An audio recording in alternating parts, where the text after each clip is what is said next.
Today we went to Highline Park. This park is definitely the coolest part I've been to so far because it is located in the second floor.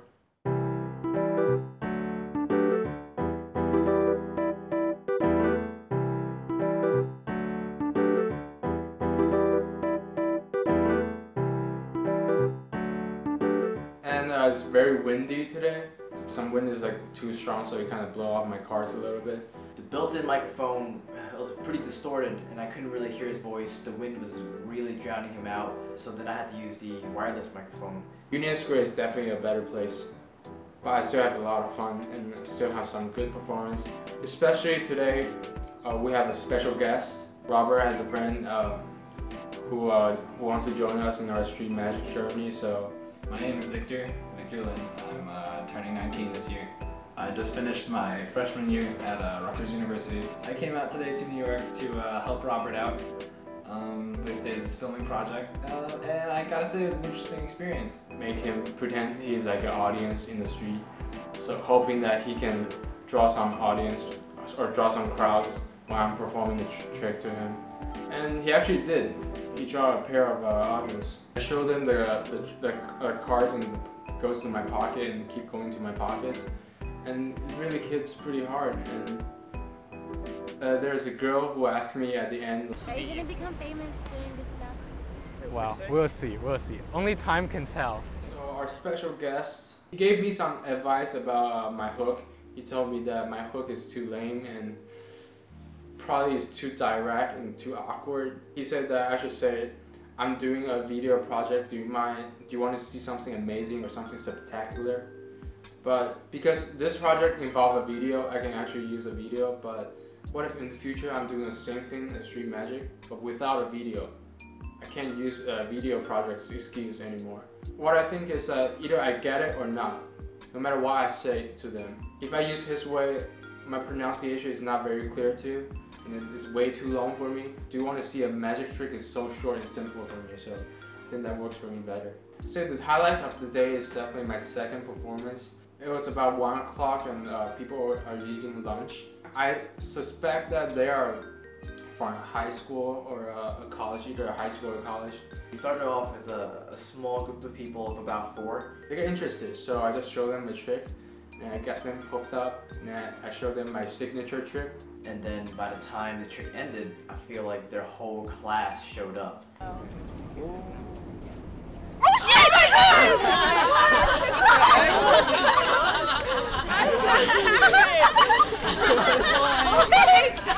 This is the first time I got so many applause in one time. Also, another memorable moment is my last performance. I performed to a guy.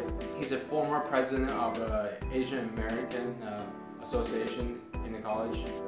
And he was asking me after I performed, he's like, do you have any business card or do you have a Facebook fan page I can like or follow you? Because we have some talent show. This is the first time that people actually inquire me for some personal information that they can keep track of me in the future. I think this is very special to me. Especially I'm just a high school senior and not very famous, but who knows?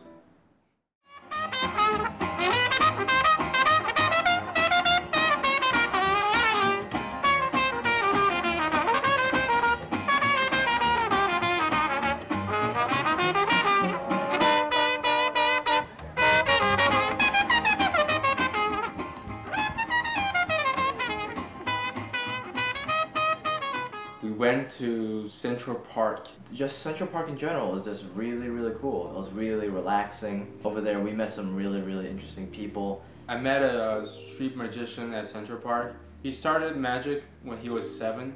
He has performed in Disney World before. He seems like he has a lot of experience. He told me that he doesn't just go to people and just say, hey, do you want to see a magic? Instead, he just located in one place, use a whiteboard, say magic plus mind reading. He said that magic is an art, and how to attract people to see your magic is also an art. He also told me that if you approach a stranger, people usually think you want something from them. So you gotta figure out a way to advertise yourself to what you do in magic. So he suggests us some books to read.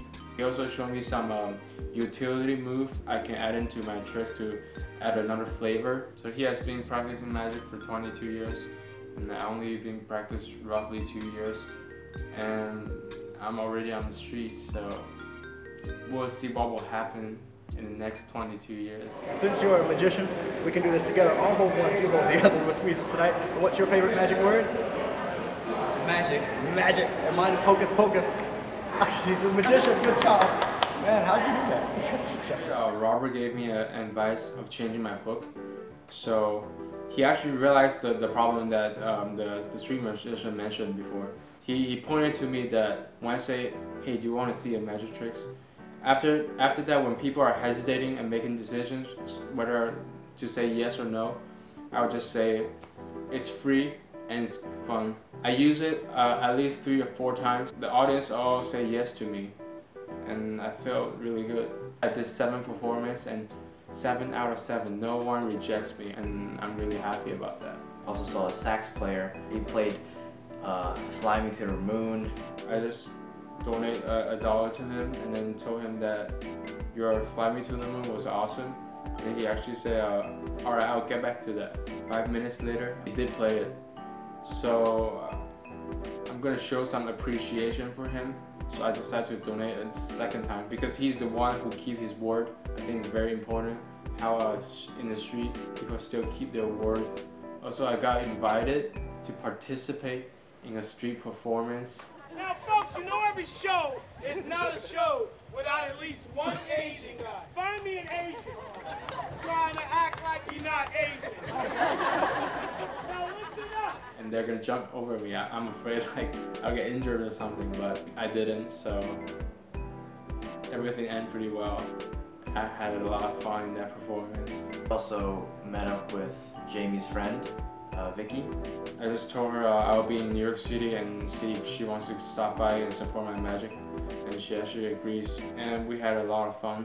I came to support Jamie and his magic, and it was worth it. Now I'm going back to Boston again. We sent her onto the bus until 8 o'clock, and we just take the train back ourselves. We came back around 10 o'clock. That was the first time I walked in the dark in New York City. And actually, I really enjoy the walk because the light is very illuminating. The temperature is not too hot and not too cold, very comfortable. Although I would say at least we walked 8 hours yesterday. It was really tiring.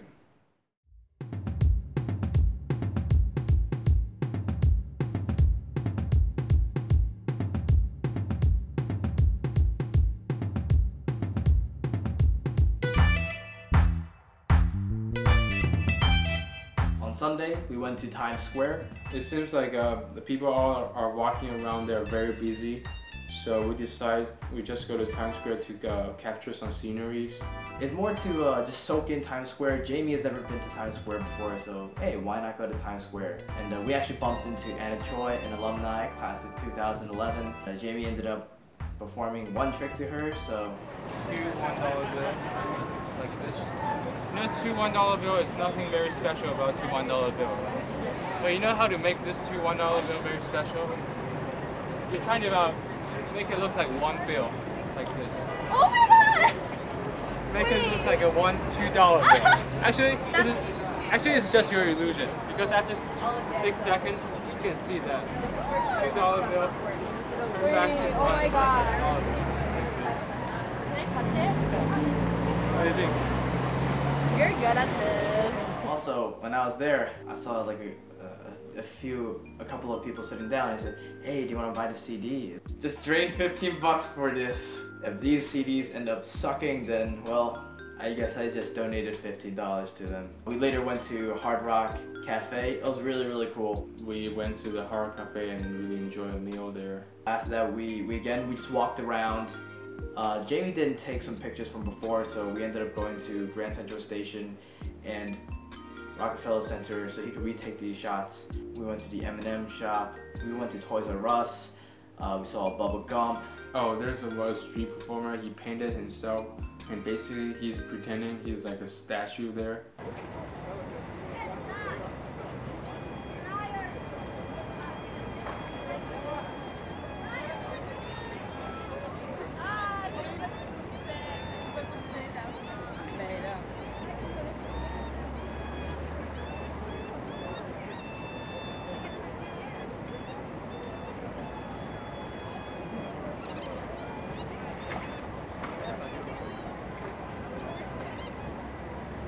thought it was really cool. I'm pretty satisfied to see all the places where I've been through. I feel like I accomplished a lot from this journey. Now we're at my house in New Jersey, and this concludes our magic performance. So here we are. Today's May 21st. We are back at the Hun School of Princeton. We left Hun raining on a rainy day, and we come back on a rainy day. And right in the middle, there's some sunny days, so I think it's a nice bow tie sort of thing, you know, it ties back from the beginning. The whole point of this trip is just for me to like open my heart. Especially my English is my second language, so it's even harder for me to just reach out to people and just speak to them and maybe have some interaction and have fun with them. But fortunately, I found magic as a medium to communicate with them. In Grand Central Station, I was nervous and my hands are still shaking when I'm performing, and I don't really know what to do. So I just randomly just talk to people. Hey, do you want to see a magic tricks? Or I even say, hey, do you want to see some cool stuff? People think I want something from them, or I want to take something. I get a lot of rejections in the first day. But when I'm at Central Park, I did 7 performances, and all those 7 performances, I did not get a single no. Maybe because I changed the way how I ask people. I'll definitely have to say I'll give it to the street magician in Central Park. I think he really influenced me a lot, and also he demonstrated what exactly is like very good showmanship and how to attract the crowds. How he can perform so naturally, so comfortably with different people, and it's something I can learn from. My favorite part is definitely in Union Square, where I performed to the 2 hot Swedish girls. Another one was when we were at Highline Park, and Jamie went to ask these 4 students. By the end of his trick, the whole class came to see him perform. That's around 20 people. That was definitely the most amount of people that have seen Jamie's tricks. Another really great highlight was when we were at Rockefeller Center. As he was performing the Haunted Deck, this random guy came because he was so excited about it. People started to look at us. Usually we are the ones asking other people if they want to see a magic trick. But because of him, other people asked Jamie if they could see a magic trick. Jamie is definitely in his celebrity status. Almost every single time we performed, people would take pictures of him. He signed his autograph for somebody. Every once in a while, somebody would ask him if he has a fan page, a business card, if he was a professional. I don't even really notice that magic can really influence people that much, and can cause such a drastic impact in people that you can really like bring your distance with different people very close. So that proves that magic is a universal language. We all had sacrifices to make. We were both part of Carl's team, Team Carl, for indoor soccer. This year is the first year that our team won. The thing was that it was on Wednesday. We left on a Tuesday, so I had to sacrifice indoor soccer. We have a cappella practice every Thursday nights. We had to cancel the rehearsal because many of us couldn't make it also. I really wanted to see The Tempest. It was the spring play. It was actually outside in the amphitheater, so I had to sacrifice watching it. I'm also part of Amnesty International, and there was a walkathon on Saturday, so we missed a walkathon as well. Also, Jamie and I, we're proctors. We had a proctor retreat trip to the beach this week, and also I'm an ESL student, so they had an ESL trip to the beach. I basically missed 2 trips to the beach. You know what? Between B and D, there's a C. Between birth and death, there is a choice. I made my choice to go to New York City, and I definitely think it's one of the best choices I made in my life. I definitely think no matter what sacrifice I did, no sacrifice, no satisfied. From day 1 to day 6. This has been our story. It's been one hell of a journey, and now it's over.